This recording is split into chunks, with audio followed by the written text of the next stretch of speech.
Voy a comenzar este servicio el día de hoy hablando acerca del Todopoderoso y de que nuestro Dios es un Dios inadaptable, es un Dios inmutable. ¿Cuántos están de acuerdo con eso?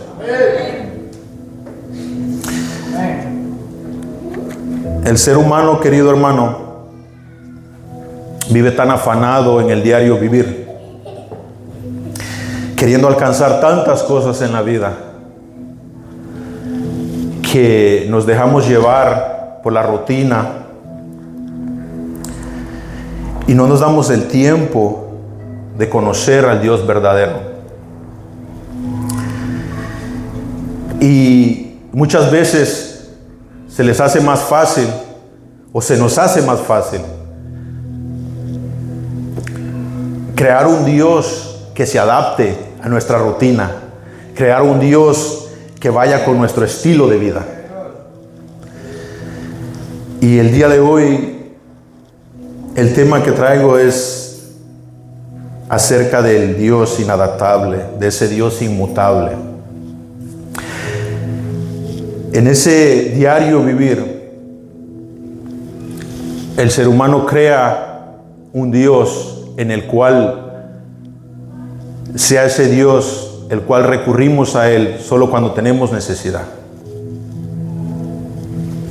Ese Dios que buscamos ya cuando tenemos el agua hasta el cuello.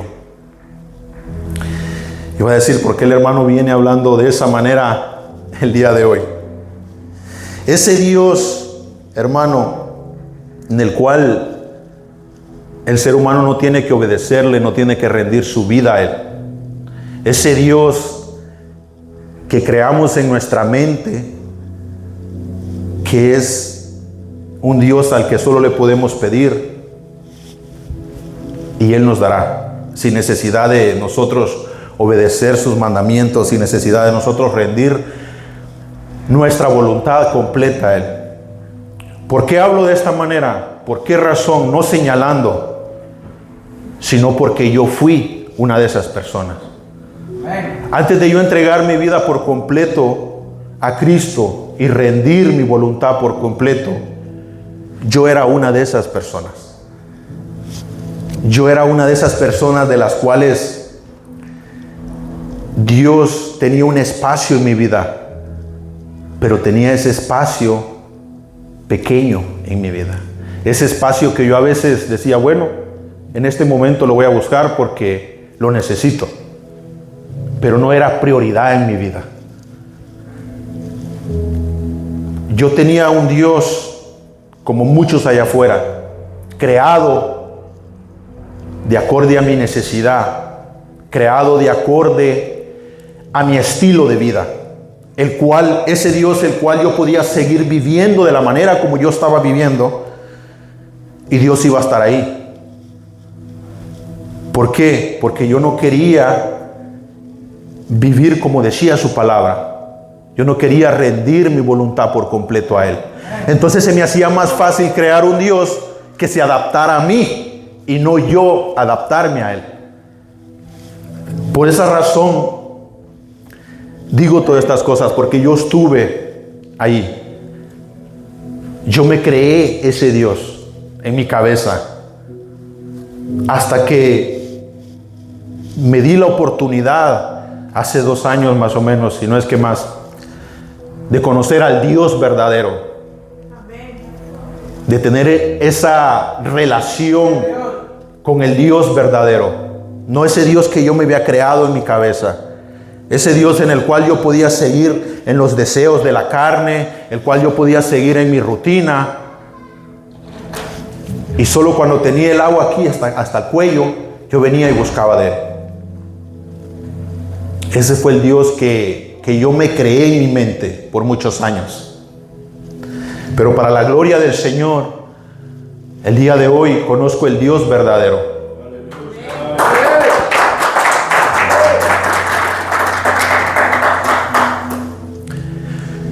Y para respaldarlo con la palabra, para que conozcamos realmente cuál es ese Dios verdadero.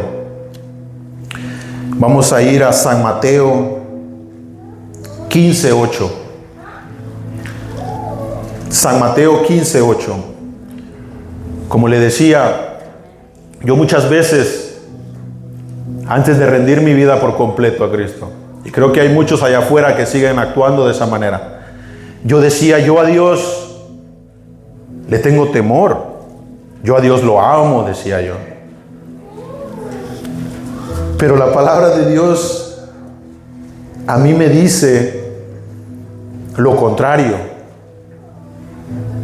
Que cuando yo estaba allá afuera y no había rendido por completo mi vida a Cristo, realmente yo lo que decía era solo de labios para afuera. Como nos dice en San Mateo 15:8. Este pueblo de labios me honra, mas su corazón está lejos de mí. Amén.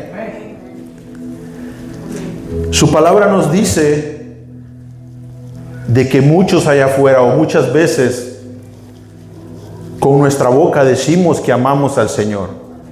Con nuestra boca decimos que le tememos al Señor. Pero su palabra nos dice aquí en San Mateo 15:8 de que solo es con los labios y no de corazón. ¿Cómo demostramos a Dios que lo amamos? ¿De qué manera nosotros podemos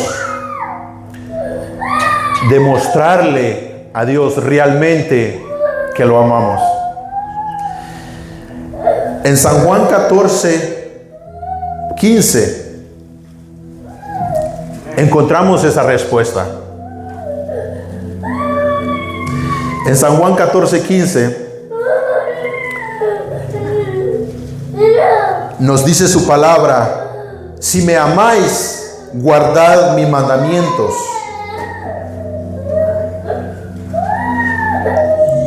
De la manera como nosotros le demostramos constantemente al Señor que lo amamos, es cada vez que estamos guardando su palabra. Porque ¿quiénes somos nosotros para darle algo a Dios? ¿Qué le podemos dar nosotros al Rey de Reyes, al dueño del oro y la plata, al creador de todo lo que existe? ¿Qué le podemos dar nosotros? ¿Cómo le podemos nosotros demostrar que lo amamos? Muchas veces nosotros hacemos demostraciones de amor a nuestro cónyuge, a nuestros seres queridos, a veces con cosas materiales.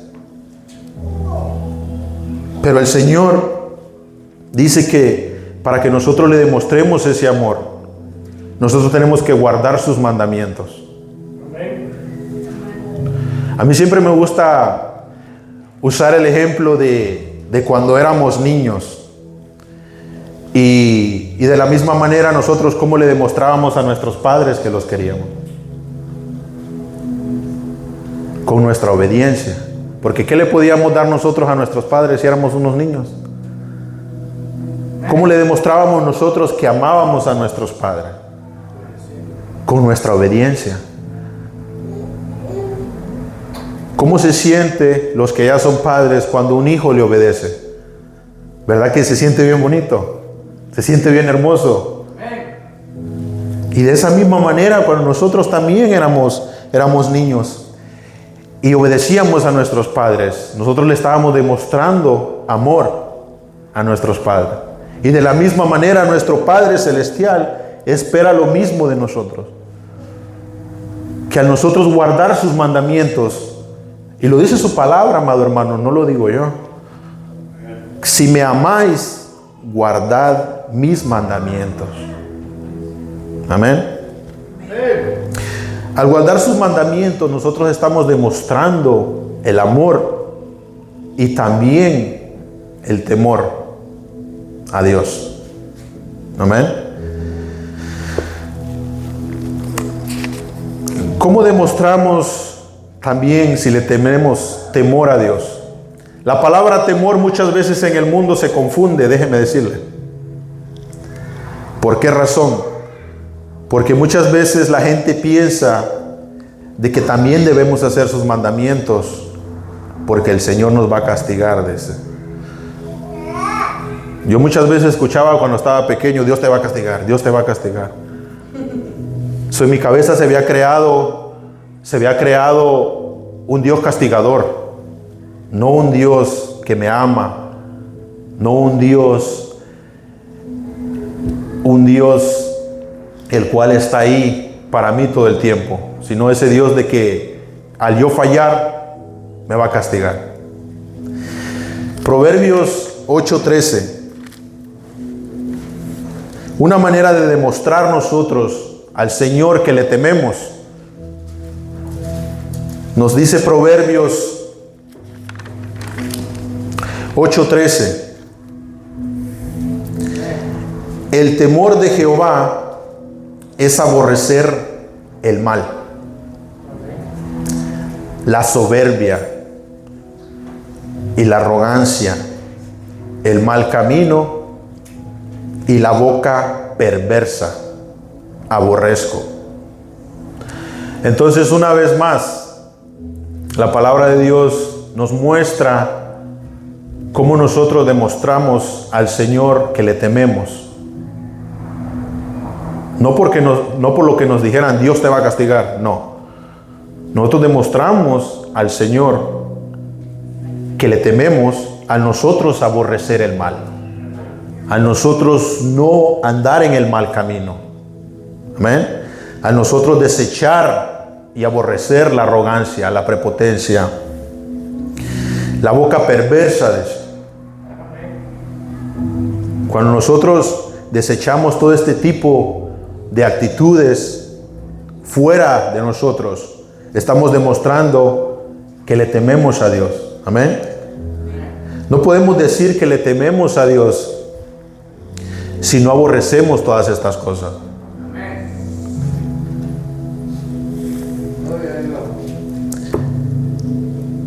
En Primera de Juan 4:18 nos dice su palabra.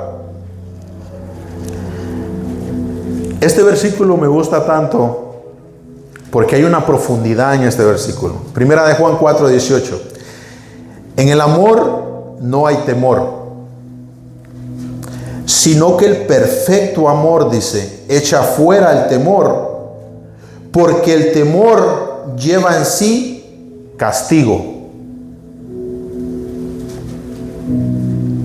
de donde el que teme no ha sido perfeccionado en el amor.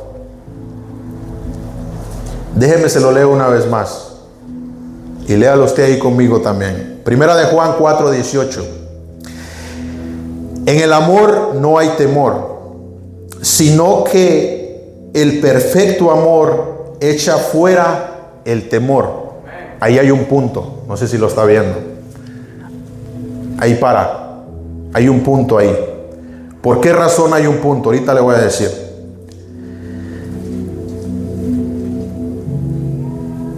Porque el temor lleva en sí castigo, de donde el que teme no ha sido perfeccionado en el amor. ¿Qué nos está diciendo este versículo? Que nosotros debemos básicamente obedecer a Dios no por temor, por amor. Por amor. ¿Por qué? Porque si lo hacemos por temor, dice este versículo, si lo hacemos por temor, no hemos experimentado el verdadero amor de Dios todavía. ¿Sí lo ve? No sé si usted está viendo lo mismo que yo estoy viendo, pero este versículo nos está hablando acerca de eso, que nosotros debemos de obedecer al Señor por amor y no por temor. Porque si le estamos obedeciendo por temor, es porque nosotros todavía no hemos experimentado el verdadero amor de Dios. Hablándole a unas personas acerca de Jesucristo y de lo que Él ha hecho en mi vida, yo les decía, ven al Señor. Él puede transformar tu vida como ha transformado la mía. Tú conoces cómo yo vivía antes. Tú sabes qué tipo de vida yo tenía antes. Y estas personas, más de uno me ha contestado, es que no es fácil porque tienes que dejar un montón de cosas. Pero mire, la perspectiva de cómo lo vemos o como estas personas lo ven es de que ellos lo tienen que dejar. ¿Por qué razón? Porque esto no le agrada al Señor.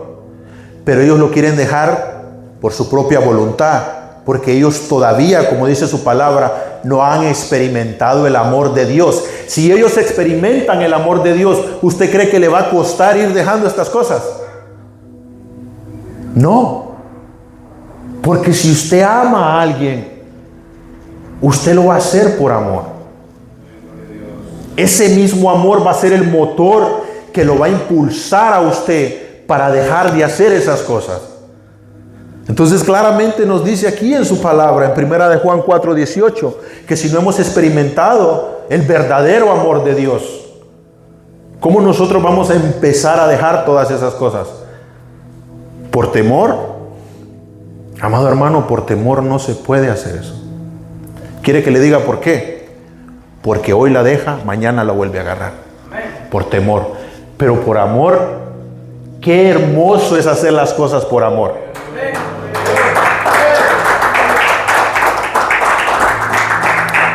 Por amor hay una motivación distinta. Y yo sé que cada uno ha experimentado hacer cosas por amor. Por temor uno lo hace por miedo. Pero al acabarse el miedo, en ese momentito, como le digo, volvemos a caer. Pero si hay un amor, y por ese amor nosotros hacemos las cosas, es más duradero. Va a durar más.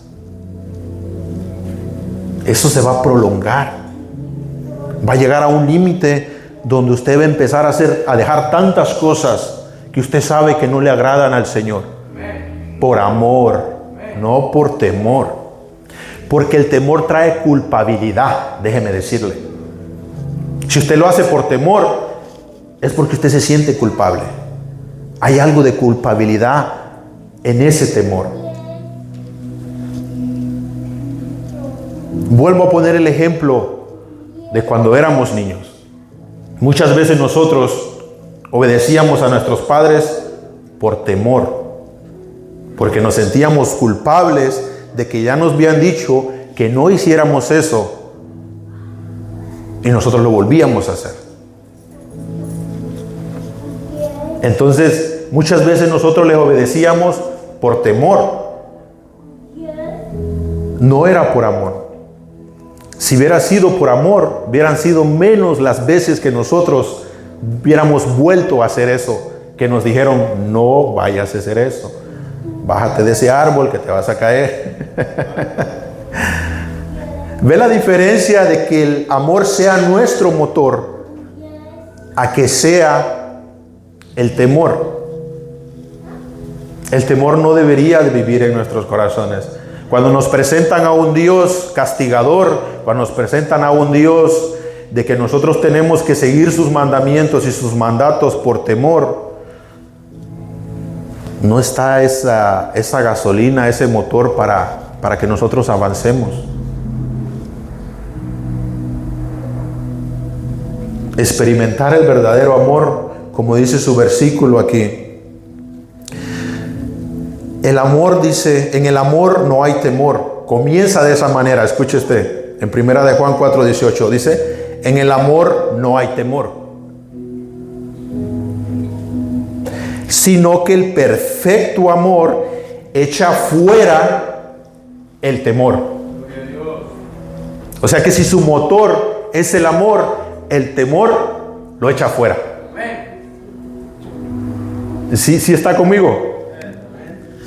Dice, el temor lo echa fuera, porque el temor lleva en sí castigo. O sea que usted lo está haciendo con temor. ¿Por qué? Porque sabe que va a ser castigado. Dice, lo voy a hacer porque si no, Dios me va a castigar. O sea, ya va con la mentalidad de ese temor porque va a recibir un castigo. A la diferencia de hacerlo con amor, porque usted sabe que ama al Señor y no quiere que el Señor se entristezca con usted. Usted quiere quedar bien como hijo. Amén.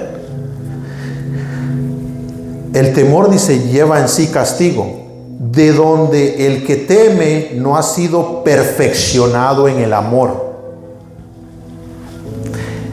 Entonces, si nosotros hemos estado lidiando con esa situación, y me incluyo yo también, de que muchas veces hemos obedecido al Señor por temor y no por amor, necesitamos ser perfeccionados en ese amor, en el amor del Señor, para que nuestro motor de ahora en adelante sea el amor a Él y no el temor a Dios. Amén.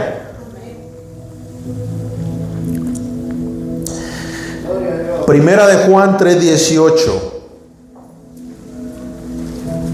La palabra de Dios nos dice, Primera de Juan 3:18, hijitos míos, no amémonos de palabra ni de lengua, sino de hecho y en verdad.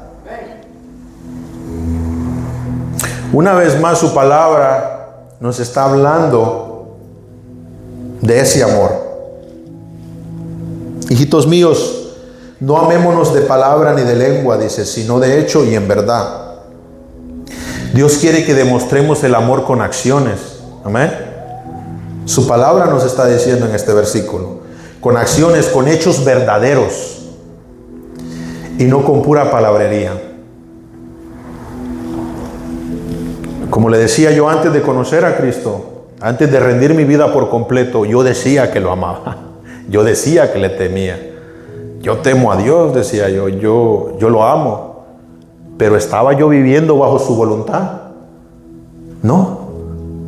Entonces mi boca decía una cosa, pero mis acciones decían otra. Entonces es contradictorio. Es contradictorio porque lo que yo diga con mi boca, they don't match, dijo el americano, con mis acciones. Con mi boca digo una cosa y con mis acciones digo otra. Por eso aquí nos está diciendo en Primera de Juan 3:18, hijitos míos, no amémonos de palabra ni de lengua, sino de hecho y en verdad. El Dios verdadero, como le decía, no se adapta ni nunca se va a adaptar al mundo. Ni tampoco se va a adaptar a ningún estilo de vida. El hecho de que vayan cambiando las costumbres, de que vayan cambiando las tradiciones, no quiere decir que Dios va a cambiar también. No, es el mismo Dios de hace 2000 años, es el mismo Dios de 1000 años más adelante. Él va a seguir siendo el mismo Dios. Somos nosotros los que tenemos que adaptarnos y rendirnos a Él. Amén.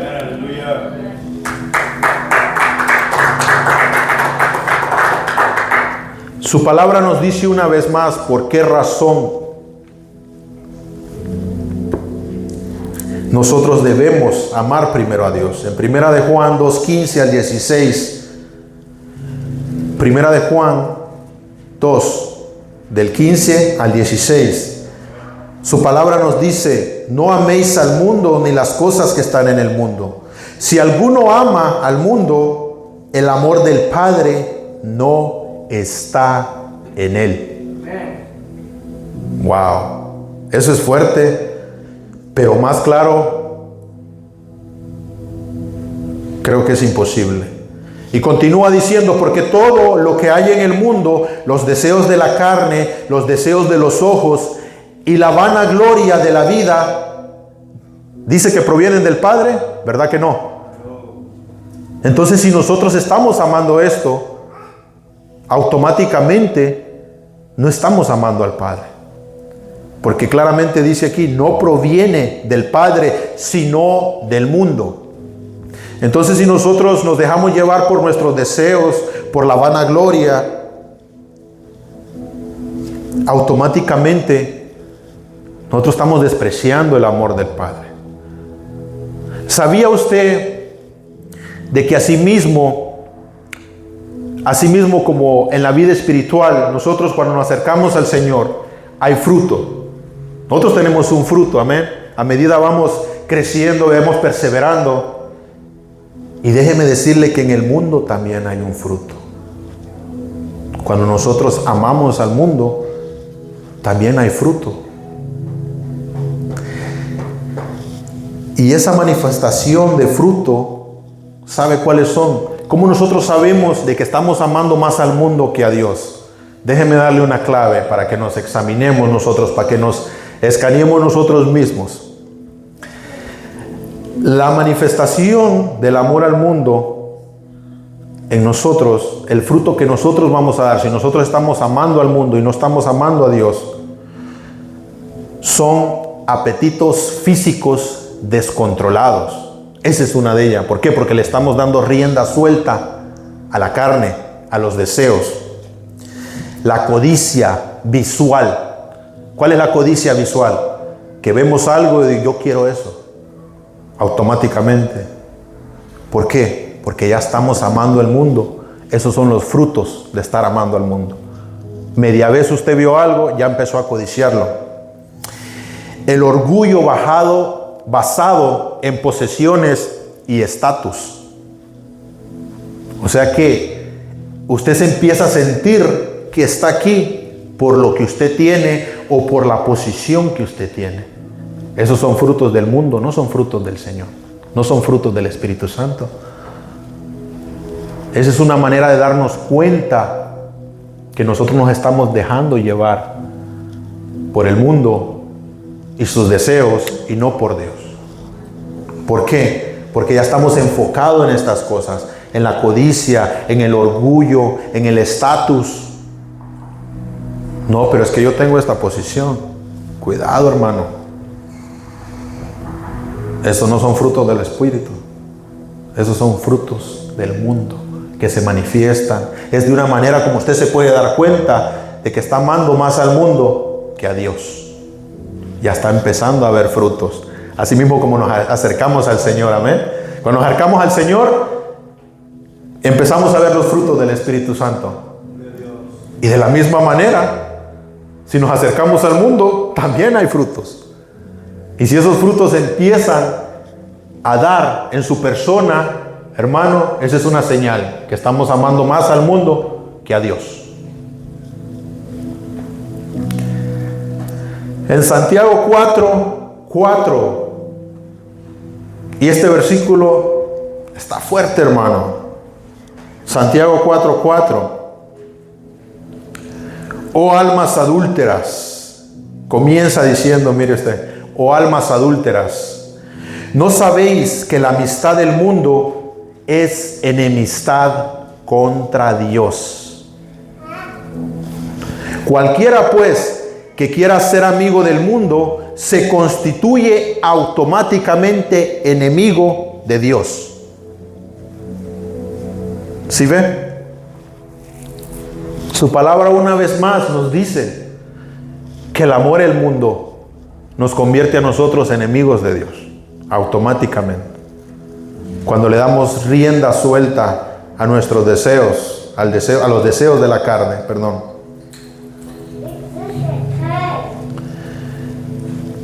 Esta palabra, este versículo está tan fuerte porque no dice usted se convierte en una persona de que no ama a Dios. No, dice se convierte enemigo de Dios. Amén, amén.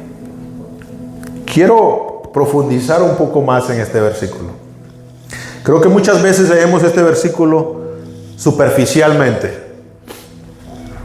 ¿Qué pasa cuando somos enemigos de alguien? Yo creo que nadie quiere ser enemigo de nadie. Imagínense ser enemigo de Dios. Uy, hermano. Ahí sí como que entra el temor. Amén. Y muchas veces por ignorancia no nos damos cuenta de esto.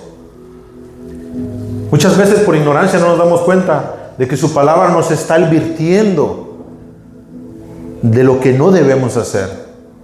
Anticipadamente nos está diciendo de que si amamos al mundo, imagínense, fíjense cómo nos dice al principio, Nos habla de una amistad. Ni tan siquiera es amar al mundo.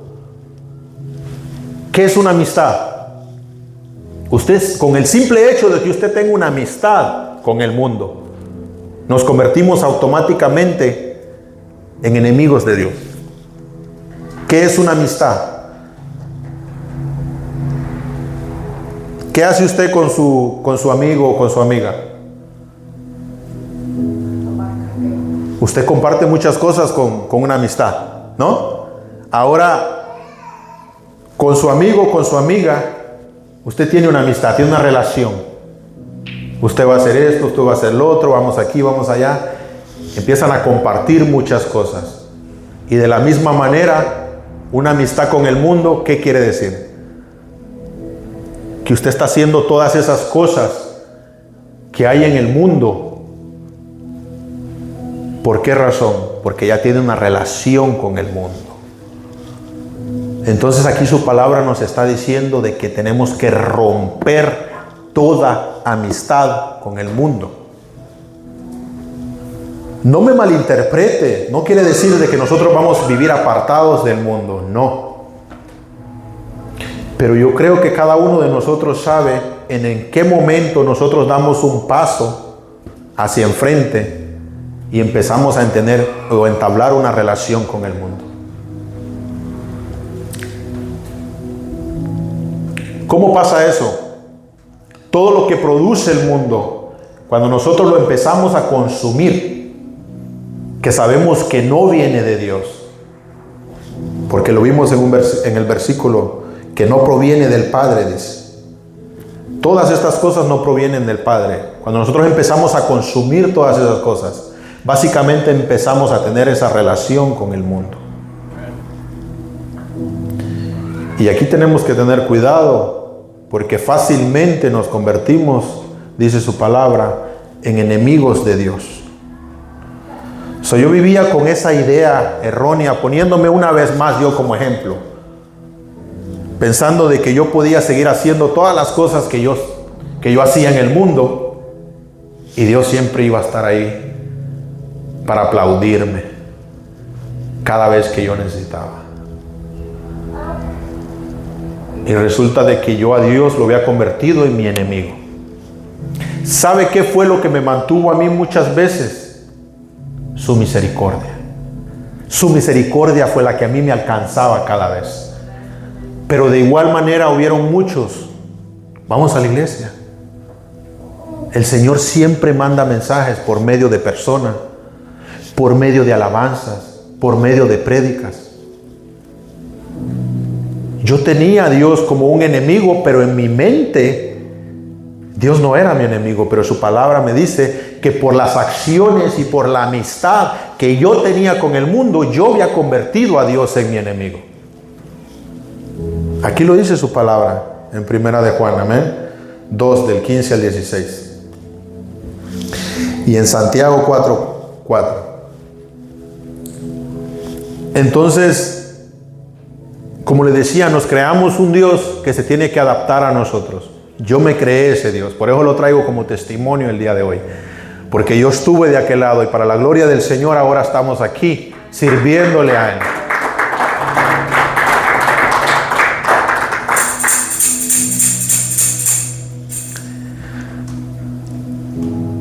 La palabra de Dios es clara. No se puede armar a Dios y al mundo al mismo tiempo. Y una vez más lo vamos a respaldar con su palabra. Acompáñeme a Mateo 6:24. Mateo 6:24.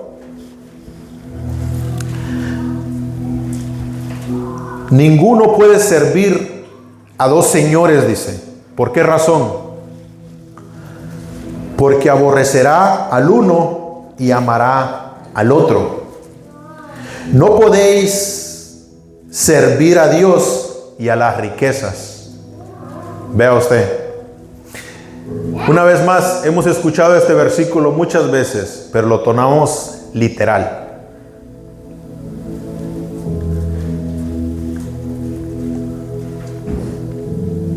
No podemos servir a dos señores, nos dice su palabra, porque con uno vamos a quedar mal.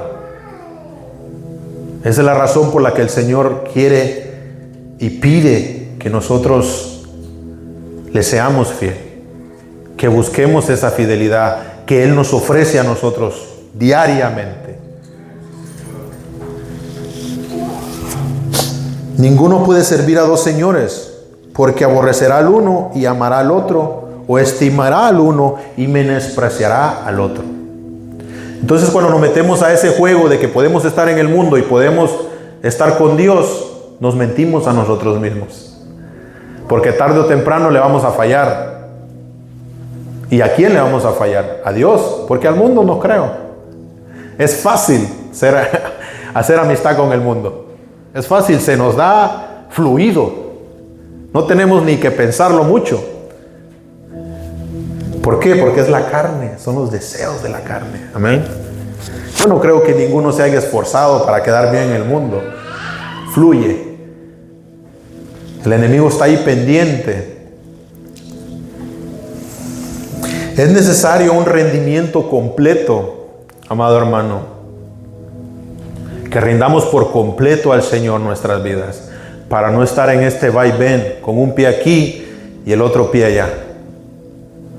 Es necesario ese rendimiento, porque por medio de ese rendimiento nosotros vamos a recibir esa transformación completa. Sí, Señor. Y así es como nosotros vamos a ir dejando poco a poco cada una de esas cosas que al Señor no le agradan. Es como vamos a ir aborreciendo cada una de esas cosas que el mundo nos ofrece, pintadas de colores hermosas. Como dice que el diablo se viste de ángel de luz. Ese versículo nos habla acerca de que el diablo se viste como ángel de luz. De la misma manera, todas las cosas que están en el mundo están vestidas de esa manera para que nosotros las consumamos, pensando de que no tiene nada de malo. Es el diablo pintándonos las cosas de esa manera, es el enemigo pintándonos las cosas de esa manera para que nosotros las podamos consumir. Amén, amén. La mentira del diablo. Ese rendimiento es necesario, amado hermano. Solo por medio de ese rendimiento es que nosotros vamos a recibir esa transformación, esa restauración y ese cambio en nuestras vidas. Vamos a experimentar ese amor del cual nos estaba hablando el versículo anterior. Vamos a ser perfeccionados en ese amor, para que sea ese amor el motor en el cual nos impulse para seguir avanzando. Amén.